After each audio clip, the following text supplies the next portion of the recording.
It's mailbag time here on NBA Now by Chat Sports. Harrison Graham and Chase Sr. with you. Get some St. Patty's NBA gear, by the way. Chatsports.com/NBA Green. We'll show you some more of those items later on in the show. Let's start with this super from Steve Peterson. I think this was in reference to a question on our last mailbag for those of you watching live. He says, I think the Raptors are trying to arrange a big trade. They are now going to ask Minnesota to sign up as a third team.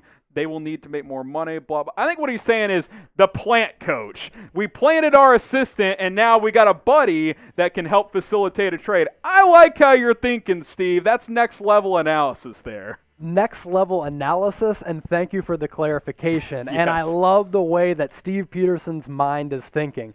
Hey, Toronto Raptors fans, we gave you our coach, so if we need to make a trade and we need a trade partner as part of a 2-team trade or a 3-team trade, you owe us one because we just gave you one of our highly touted assistants. Look, so it's going to be a domino effect for the Toronto Raptors, right?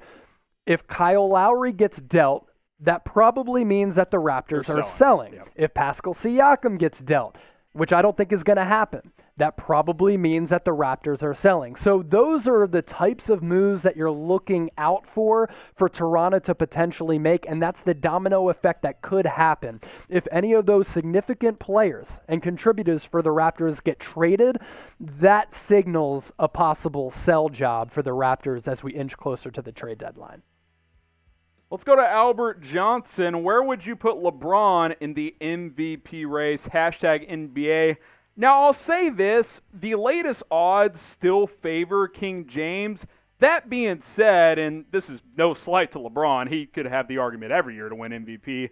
Joel Embiid, in my eyes, is the MVP so far throughout the season. LeBron's got the betting edge right now, and maybe he'll win it because he hasn't won it in a while. But Joel Embiid, I think, has the best argument, but these are probably your top 5 guys. So this is funny. A lot of people watching are not familiar with me. I am Chase Sr. We appreciate you guys tuning into the show.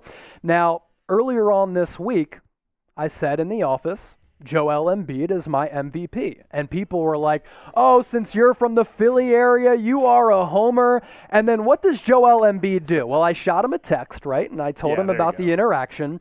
And he goes up against Rudy Gobert, the 2-time Defensive Player of the Year. And what does Joel Embiid do? He drops 40 and 19, right? Burger. And drops that 3-pointer with a hand in his mug to tie the game and force overtime. And then I come into the office the next day and people are like, oh, Chase, Joel Embiid as the potential MVP. Now we see what you're saying, but I don't think LeBron is the leader in the clubhouse. Maybe he's 2 or 3.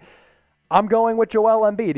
He's defying modern-day basketball logic. The guy's averaging 30 and 11 as a big man in the NBA in an era when big men are getting phased out of the game. So give me Joel Embiid and then LeBron. So what do you guys think? We've given our takes on this one. Who should win NBA MVP this season? I'll say this. It's going to be a fun race the second half of the season.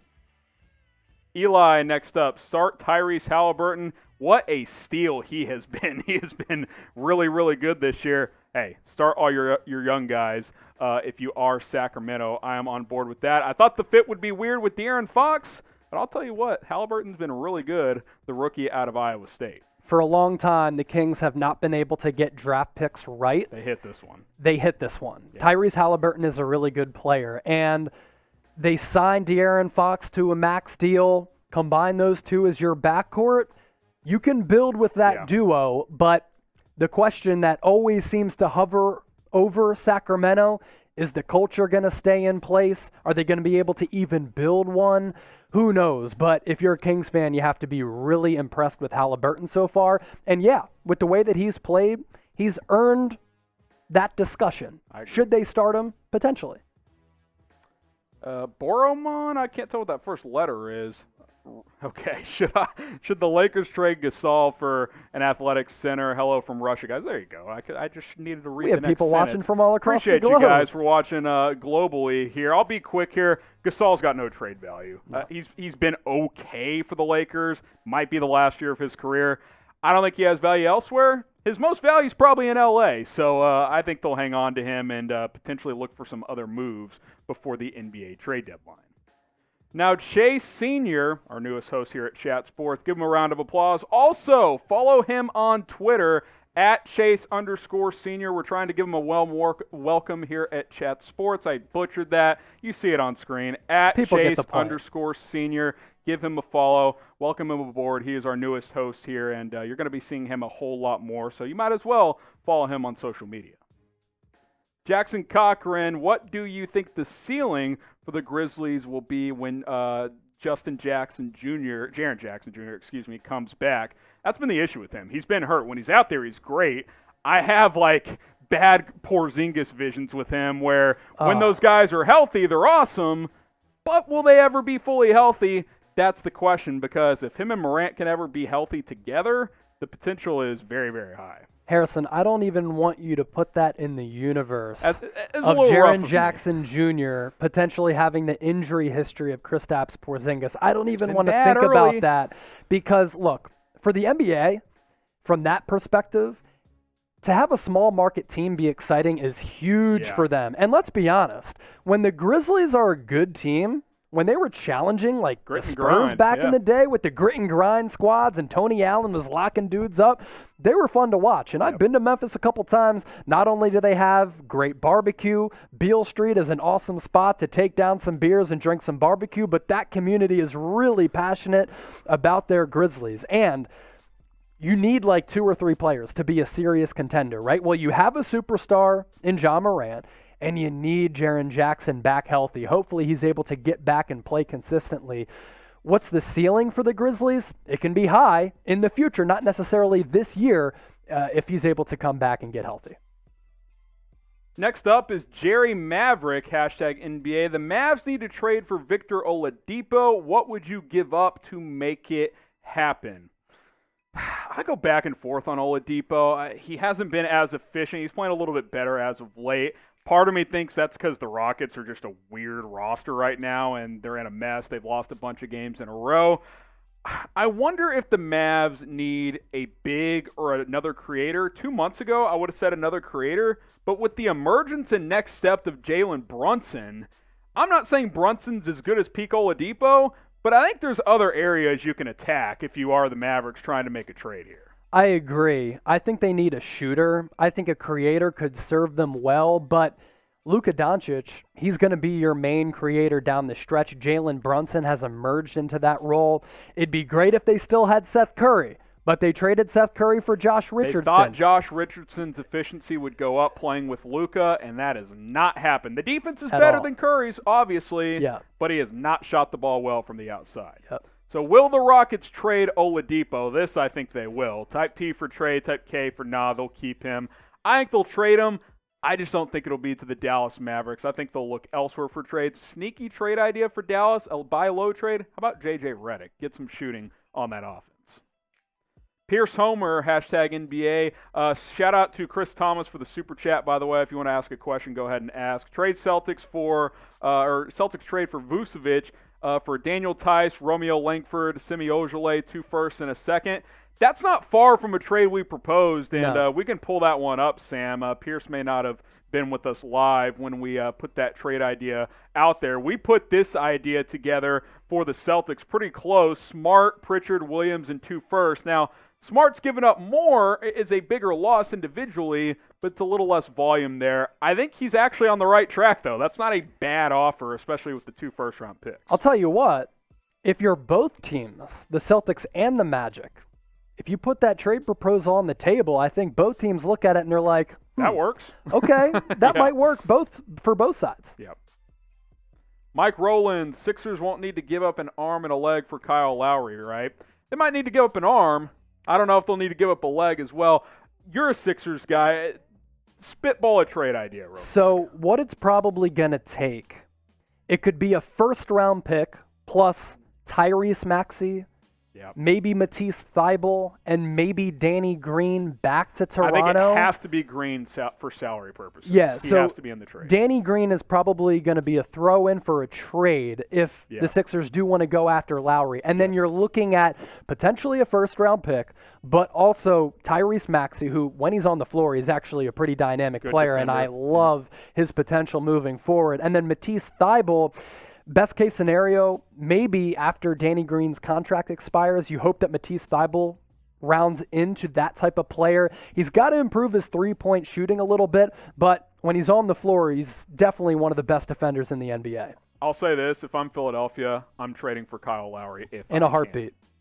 Subscribe to Chat Sports, because the only way you can be a part of our mailbags is if A, you sub, and B, join us live every single Friday on YouTube. We go live with NBA Now with the latest news, rumors, and of course our famous live mailbags as well. So turn on those notifications after you subscribe, and the link is right there. It's youtube.com/chatsportstv.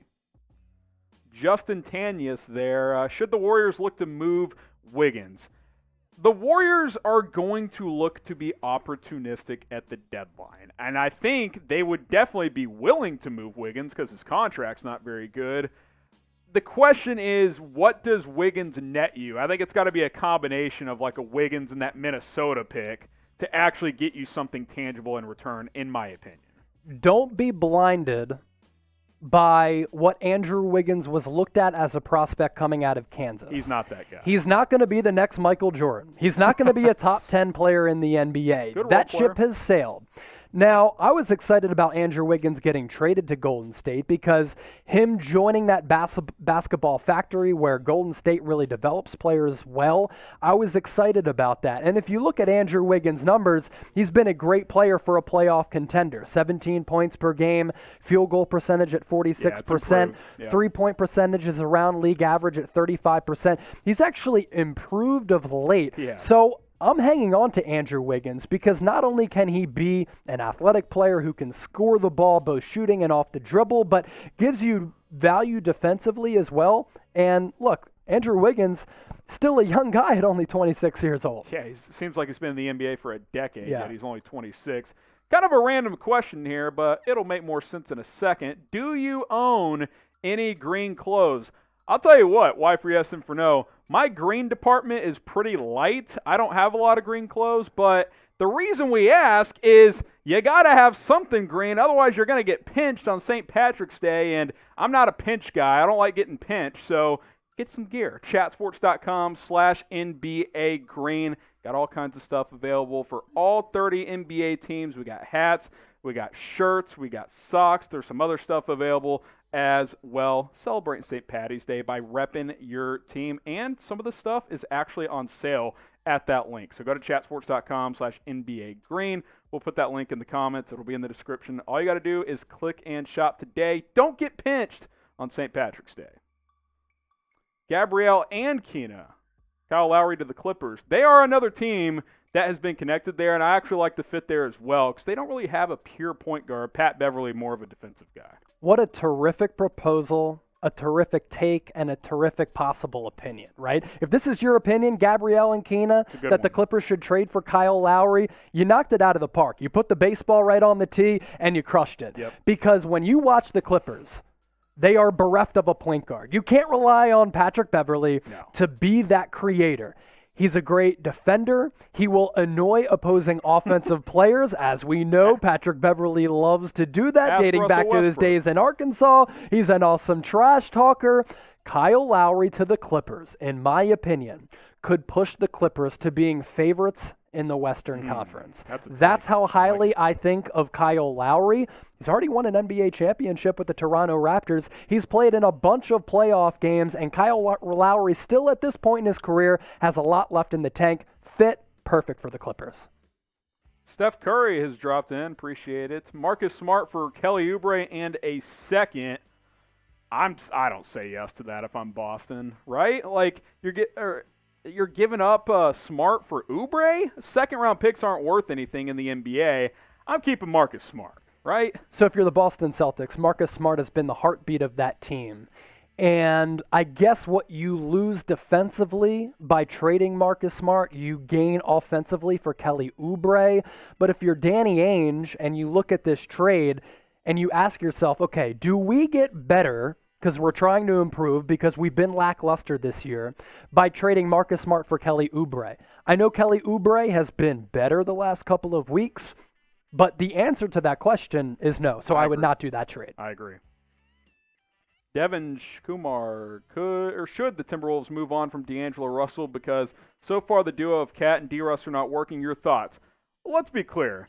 It's not working because they've played 5 games together since this trade has happened. It's been super unlucky. Injuries, Towns got COVID, D'Lo's hurt, Last year the season gets shortened and they're not part of the NBA bubble. Like, they've had some terrible luck. That doesn't mean you shouldn't shop them, but let's not say it hasn't worked because we literally haven't even seen them play more than a handful of games together. If I'm Minnesota, I'm honestly keeping everything right now. I'm hoping you keep that pick this year and you can draft Cade Cunningham out of Oklahoma State. And then maybe that's your big 3 of Cunningham, D-Russ, and Cat. Or maybe at that point you explore trading someone. Glenn here, Kuzma trade for LaMarcus Aldridge. Aldridge has kind of slipped this year. They're bringing him off the bench. Quick opinion here. This is a tricky one. Contracts don't line up. Yeah, like the Lakers do need some more of a front court presence. Kyle Kuzma for Aldridge, though. The Lakers have no young players, right? Yeah. So then you'd be giving up one of your only young players for an old guy in Aldridge whose peak is well behind him. Yeah. I would not make that trade. Subscribe and join us every single Friday at 4 o'clock Eastern because we're going to be breaking it down here on NBA Now. Chase, you made it through your first show just about. We're about to send this bad boy to Loop. How you feeling? Fantastic. It was fun, man. We'll probably awesome. You guys will probably be seeing more of this duo on Fridays moving forward, I would guess. So subscribe, turn on those notifications.